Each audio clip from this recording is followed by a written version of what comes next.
begitu subur, begitu berlimpah, sehingga seringkali saya merasa sayang bahwa pohon yang sedang tumbuh subur karena untuk keperluan lain lalu ditebang dengan mudah, karena bisa menumbuhkan lagi. Juga ketika melihat bahwa batang-batang tebu, batang-batang padi yang semestinya bisa dijadikan pupuk, tetapi dibakar begitu saja, walaupun ini juga diyakini sebagai pupuk, tetapi lebih ringkas dan mengurangi daya kesuburannya. Tahukah Anda bahwa arang atau abu dari bekas padi ini bisa digunakan untuk hal-hal lain? Kalau zaman dulu, zaman Mbak Yu saya itu merang, jadi dari batang padi itu dibakar, ini untuk keramas supaya rambutnya hitam, cara dulu. Lalu sampai hari ini juga abu dari batang padi itu sudah dibakar untuk pewarna dawet ireng yang asli. Kalau kita minum dawet di Purworejo, Kutoarjo, Kebumen itu kan ada dawet ireng pinggir jalan. Nah, aslinya pewarna itu adalah dari ini, dari sekam ya, kalau mau disebut padi. Tetapi begitu saja dibakar, mudah-mudahan menjadi pupuk subur bagi tanah ladang di sini. Halo saudari-saudara yang dikasihi oleh Tuhan, terus kita rayakan anugerah kehidupan. Saya sedang dalam perjalanan jalan kaki untuk olahraga pagi. Sekarang jam 8:30. Saya membawa aqua, bukan aqua sebenarnya, ini apa sih mereknya? Le Minerale ya, ini bukan soal merek. Tetapi ini sangat istimewa. Anda tahu, saya berjalan dari pasturan dan menyusuri lorong-lorong desa, berjumpa dengan penduduk dan ngobrol. Tiba-tiba di tengah jalan ada orang naik motor langsung memepet saya berjalan dan ngulungi aqua.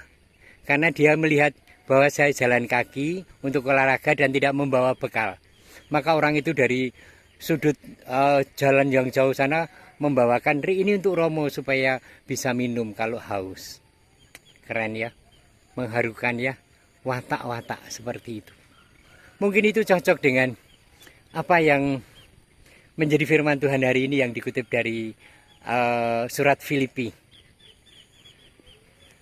Nasihat Paulus kepada jemaat di Filipi adalah, hendaknya hidupmu meneladan sebagaimana Tuhan Yesus melakukannya, yang walaupun dalam rupa Allah tidak menganggap kesetaraan dengan Allah sebagai sesuatu yang dipertahankan, melainkan telah menjadi seorang manusia, bahkan bukan sekedar manusia, menjadi seorang hamba. Bukan hanya hamba, tetapi hamba yang mati secara hina di kayu salib. Dan karena itu Allah meninggikan dia, mengatasi nama atas segala nama. Gitu kurang lebih. Maka pesan bagi saya adalah belajar terus-menerus sepanjang hidup saya untuk merendahkan diri dan menganggap orang lain itu jauh lebih berharga, layak dihormati dan diperlakukan dengan cara yang terbaik. Tentu saja ini adalah pergulatan seumur hidup. Tetapi saya percaya rahmat Tuhan yang bekerja untuk mewujudkan itu sampai mahkota kehidupan dipasangkan pada setiap pribadi yang percaya pada kuasanya.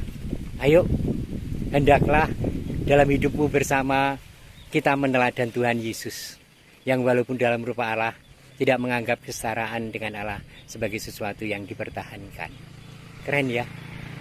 Kadang-kadang gengsi, harga diri itu jauh mendominasi dari semangat ini. Jauh, terlalu jauh. Dan betapa saya ingin menundukkan sejak kecil dan muda, tetapi sampai sekarang tua, kesombongan, keangkuhan, keakuan diri, bahkan meremehkan orang lain itu masih terjadi. Mea culpa, mea culpa, mea maxima culpa. Yuk, kita wujudkan pada hal kecil hari ini. Dan saya telah diberi teladan.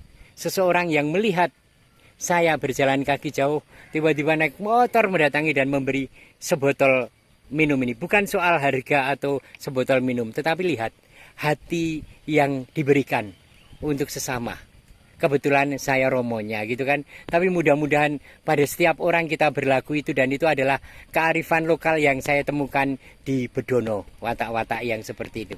Yuk kita rayakan anugerah kehidupan dan Tuhan memberkati Anda dan keluarga. Saya melanjutkan perjalanan.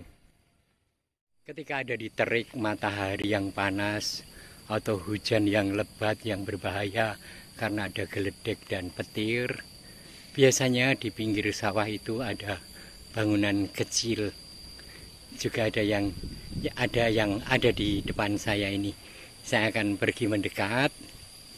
Itu orang sini menyebutnya, kalau tidak salah loh, tajuk. Itu tempatnya oase ya, tempat rendezvous antar para petani dan orang-orang desa. Di sini banyak inspirasi dari rembukan, dari sharing yang tanpa koordinasi tapi spontan itu. Saya akan melihatnya, fasilitas apa saja ini. Ini pohon yang disabui dengan kain, dan ini adalah kolam. Ada ikannya enggak ya? Mestinya ada ini kolam ini, tapi saya tidak melihatnya. Dan itu ojo dipancing tulisannya. Kolam itu jangan dipancing katanya. Ini adalah tajuk. Sholatlah sebelum apa ya? Ini juga bagus pesan ini. Sholatlah sebelum disolatkan. Ya. Pesan moral. Nah, orang biasa lalu santai di sini, dan sekaligus tentu saja dimanapun bisa menjadi tempat untuk berjumpa dengan Allah melalui doa. Saya mau edit video di sini aja deh. Di ini ada arca, ada kolam, ada pohon besar di atas sana. Kayaknya seru dan edung.